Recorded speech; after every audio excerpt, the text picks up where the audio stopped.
And there's been 5 states that have already passed healthcare freedom acts saying, and recently Missouri just had a vote on a healthcare freedom act. It's not the strongest legislation in the world, but it's getting the ball rolling. We're saying in our own communities, in our own towns, in our own cities, in our own states, no, these laws should not apply to us, and we will not allow them to apply to us.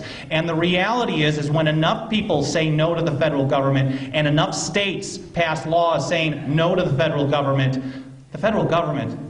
is not going to be able to enforce their unconstitutional mandates on us.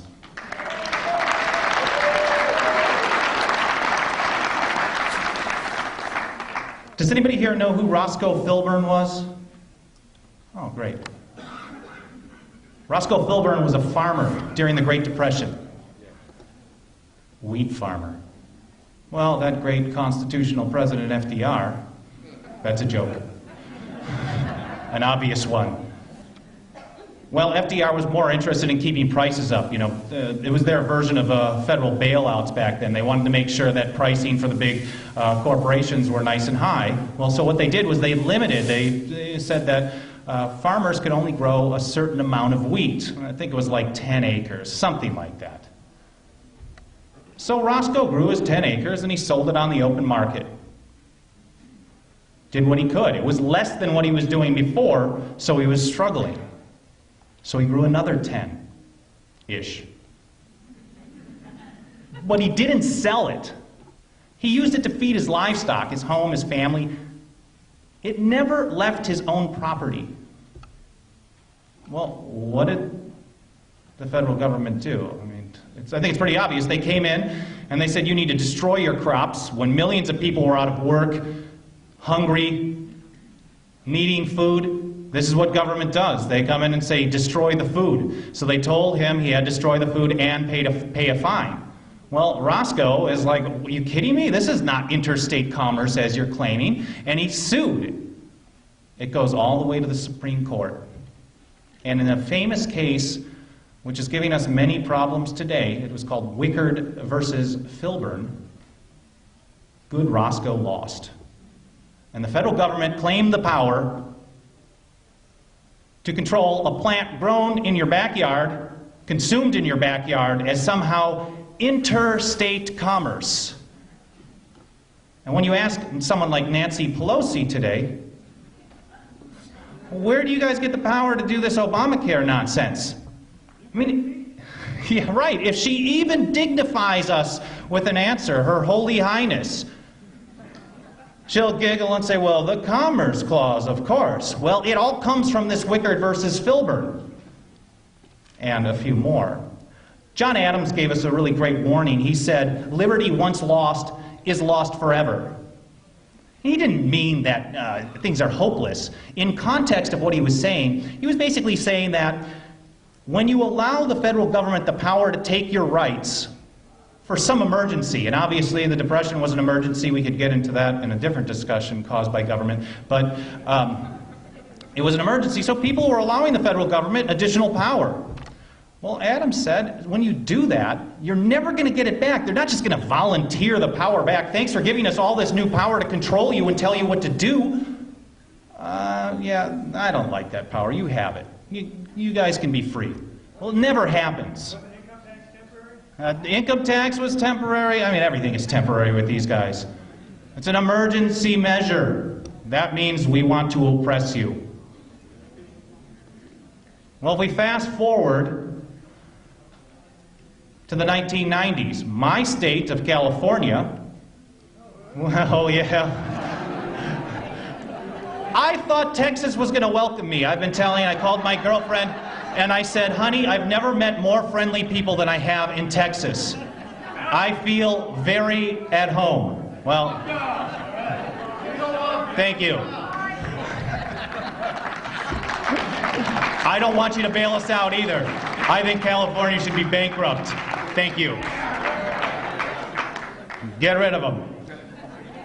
Well, I'm often told that when you talk to a crowd, if you don't piss off a few people, you are not challenging their mode of thought. I've done that good. Hopefully I will again. I'm not here, I'm not a campaigner, I'm not running for office. I'm telling you things that I believe, and this is what we're doing. You take it and do what you think is best with it. Some of you are going to say that is nonsense. These guys are idiots. Fine. But we're here to share with you with what we believe. And now, back to the story, Roscoe. If we fast forward, California, I don't know if you guys remember, but back in the mid-90s, they passed this law saying Californians can smoke weed. Someone likes it. I don't fancy it's too popular a thing here in Texas, but that's fine. The reality is the Constitution delegates certain things to the federal government, and it allows the states to be idiots if they want to. So if California wants to make marijuana legal, they can. I mean, you don't have to agree with it. The point is they did this, and of course the federal government, it doesn't even matter if it's a more progressive or a liberal view. Obviously, legalizing medical marijuana is not a conservative talking point. Well, the federal government didn't even like that. They do not like challenges to their authority, so they still pressed, and they said, no. Supremacy clause, commerce clause, we can control you because we say so, and you've been allowing it for too long. Well, what happened? A lady named Angel Rach, she had a tumor in the size of her head, like the size of a baseball or something, really big. Well, she determined that she wanted to use marijuana to alleviate some of that. Her doctor said, and the California voters said, well, we're going to allow it in our state. Like it or not, the reality is that's how it worked, and that's how the founders said it should work. Well, of course, federal agents come to her home, and she's got her 6 cannabis plants in her backyard that she never sold or bought or anything, just grew and smoked. They came and destroyed them. So Angel said, wow, this is the only thing that makes me get into another world where I can function with this tumor, is this weed. So I'm going to go to court. Well, we knew how that worked with Roscoe, but she tried it.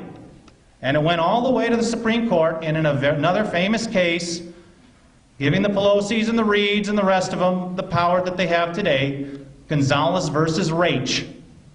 The Supreme Court said that a plant grown in your backyard and consumed in your backyard was somehow engaging in interstate commerce. And so they could tell you what to do, they could put you in jail if they want, they could fine you, they could destroy your property. So it doesn't matter if it's wheat, or if it's corn, or if it's radishes, or if it's weed. They're going to do it to you.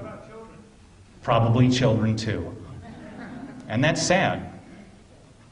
Well, Clarence Thomas, if I can find my note here, he had an amazing quote on this.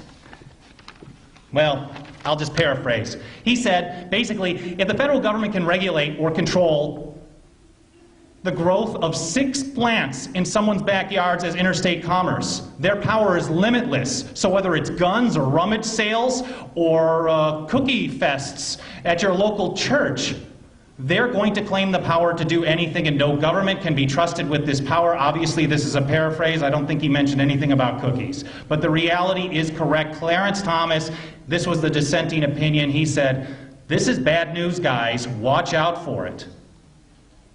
So what's the point of this? It's really pretty simple. The Constitution is not about political parties. It's not about political ideologies. It's not about political candidates. It's not about politics at all. The Constitution is about liberty. It's about limiting the federal government to certain enumerated powers so we can deal with the most difficult, the most divisive, the most problematic issues where they belong, close to home, in our states.